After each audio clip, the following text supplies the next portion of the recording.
Ayes. Minister. This House, 1, notes that September 25 marks the 5th anniversary since the start of the 2020 Artsakh War of aggression by Azerbaijan, and reaffirms the South Australian Parliament's decision to recognise the self-determination of the Republic of Artsakh. 2, notes that 19 September 2025 marks 2 years since the ethnic cleansing of over 100,000 Armenians from the Republic of Artsakh by Azerbaijan after 10 months of siege, blockading the population from food, energy, medical supplies and humanitarian assistance. C, calls for the immediate release of 23 Armenian hostages, including the leaders of the Republic of Artsakh, currently detained by the Azerbaijani regime in contradiction to international law. Calls on Azerbaijan to abide by the International Court of Justice provisional measures handed down on 17 November 2023 to allow for the right of the return of all Armenians forcibly displaced from Artsakh under enforceable international guarantees for their security and rights. Calls on Azerbaijan to cease the deliberate destruction of the Armenian Christian and cultural heritage of Artsakh and take transparent steps to ensure the protection of all ancient Armenian cultural and historical sites. Calls on Azerbaijan immediately to withdraw its troops from and respect the internationally recognised borders of the Republic of Armenia. And I move that the time allotted to the debate be no more than 25 minutes. Seconded. That's seconded. Minister, would you like to speak? I need to, sorry. I'll put that. All in favour say aye. Those against say no. I'll call it for the ayes. Minister, do you? So I rise today on the 5th anniversary since Azerbaijan launched its war of aggression against the Republic of Artsakh, and the 2nd anniversary since the forced displacement of peace-loving Armenians. 2 years ago, on the 19th of September, the Republic of Artsakh, a region whose people had maintained their Armenian identity, faith and way of life for centuries, was emptied of its indigenous Armenian population. Over 100,000 Armenians were forced to flee their ancestral homeland in the face of a brutal military operation by the Azerbaijani. This followed a deliberate, systematic and inhumane 10-month blockade, cutting off access to food, medicine, power, fuel and humanitarian assistance. Let us call this what it was.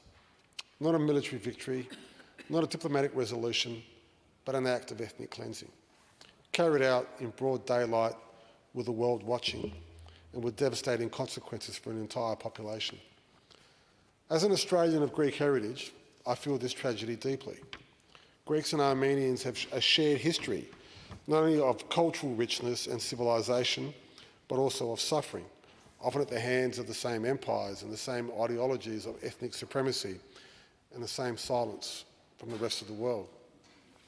Our peoples have endured genocide, Armenians in 1915, the Greeks of Pontus and Asia Minor not long after.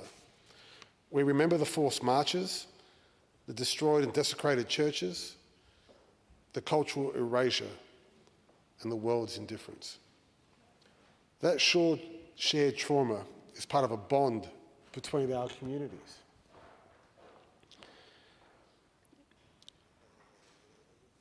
We know what it means to be uprooted from lands that are ours by history, by spirit and by blood. We know that the scars that silence can leave, and we know that when these warning signs emerge, when sieges are laid, when churches are desecrated, when history is denied, we cannot look away. This Parliament, sir, proudly, was one of the first in Australia to recognise the Republic of Artsakh and the right of its people to self-determination. We did so because we believe that small nations have the same rights as large ones, that ethnic and religious minorities have the same rights to live in peace, that the Armenian people who survived the genocide in the 20th century should not be subjected and forced and displaced in the 21st. Today, sir, I hope this Parliament reaffirms that recognition, and I hope that every member of this House to stand by that decision, not as a gesture of sentiment, but as an expression of moral clarity. The ethnic cleansing of Artsakh was not an isolated act of violence.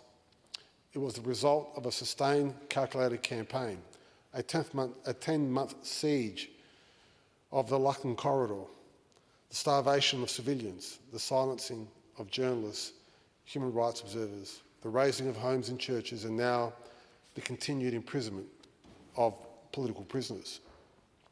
23 hostages, including political and civil leadership of the Republic, remain in Azerbaijani custody today. Their crime? To serve their people and exercising the right of democratic self-governance. Their detention is in clear violation of international law, and I call on Azerbaijan in the strongest possible terms to release them immediately. And I call on other governments to raise this issue forcefully and persistently on the international stage.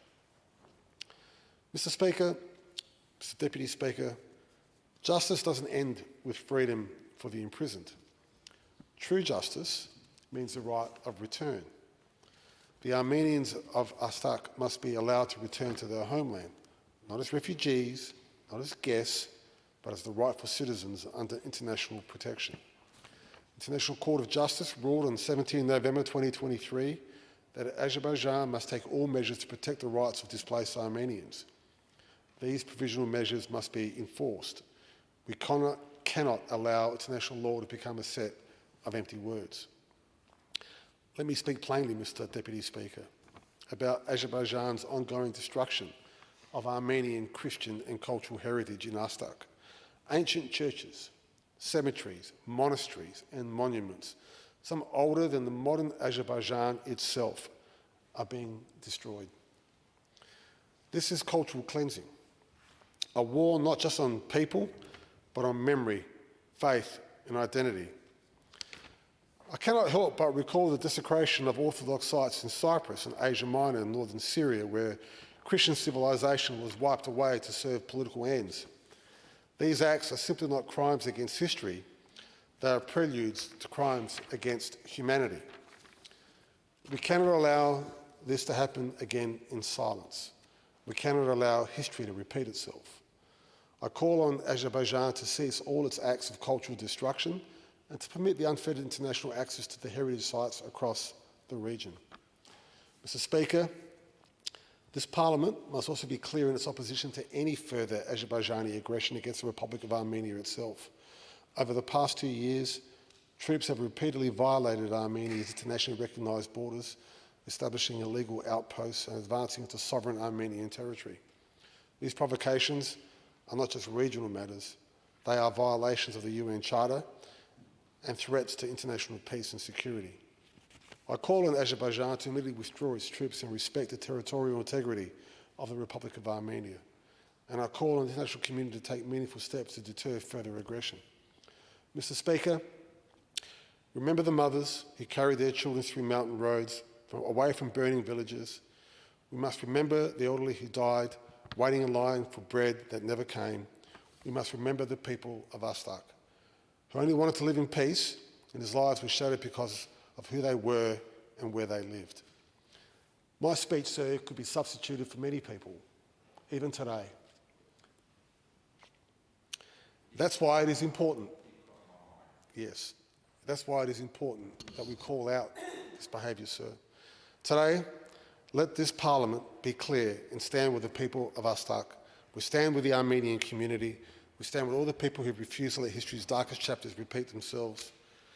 I thank Karan and Anna for being here today to hear this message. And I thank the Honourable Connie Bonaros MLC for a similar motion in the Legislative Council. I commend the motion to the House. Leader. Thanks, sir. So I rise today as we observe a significant anniversary